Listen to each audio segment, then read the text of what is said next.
С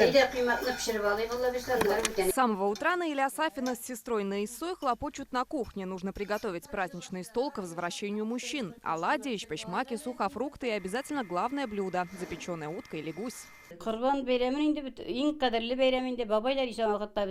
Курбан-Байрам – самый ценный праздник для нас. Когда мы были маленькими, дедушка приходил с мешком орешков и раздавал нам, а мы радовались. Сейчас, конечно, таких традиций нет, но мы сами теперь готовим оладьи, пироги и ждем мужей из мечети.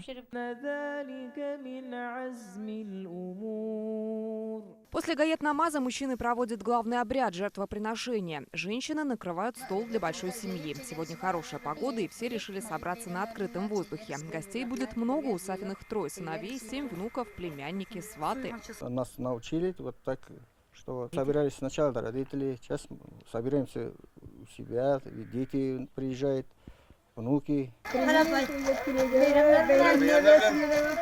Курбан-Байрам издавна не только светлый религиозный праздник, но и семейный, объединяющий. Традиции передают из поколения в поколение. Курбан-Байрам – это особенный праздник для нас. То есть мы и каждый год в этот праздник приезжаем уже не только к моей стране, к бабушке и дедушке, то есть с родителями, но и приезжаем в сторону супруги. То есть здесь тоже собираемся, дети со мной, то есть они с детства воспитаются этому, то есть и надеюсь, что и в будущем они также будут. Шали – самая большая деревня Татарстана. Живут здесь в основном татары, и для многих Курбан-Байрам – главный праздник. В семье Абдулиных принято даже украшать дом. Особенно этого дня ждут дети. Они заранее готовятся, они ждут, прям от души ждут этот праздник.